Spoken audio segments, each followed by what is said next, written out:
Welcome to Democracy Now!, democracynow.org, the War and Peace Report. I'm Amy Goodman. NATO leaders have approved a deal for a military transition in Afghanistan that would hand control to Afghan forces next year.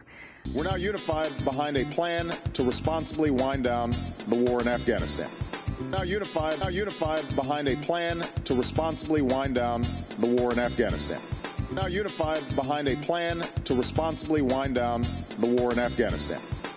A plan that trains Afghan security forces, transitions to the Afghans, and builds a partnership that can endure after our combat mission in Afghanistan ends.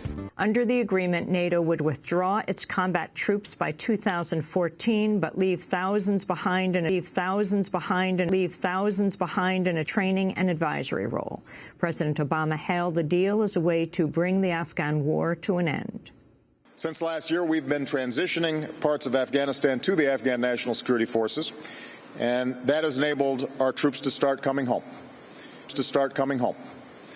Our troops to start coming home.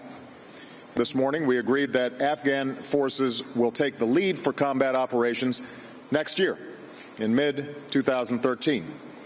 At that time, ISAF forces will have shifted from combat to a support role in all parts of the country. NATO will continue to train, advise, and assist and support Afghan forces as they grow stronger. And while this summit has not been a pledging conference, it's been encouraging to see a number of countries making significant financial commitments to sustain Afghanistan's progress in the years ahead.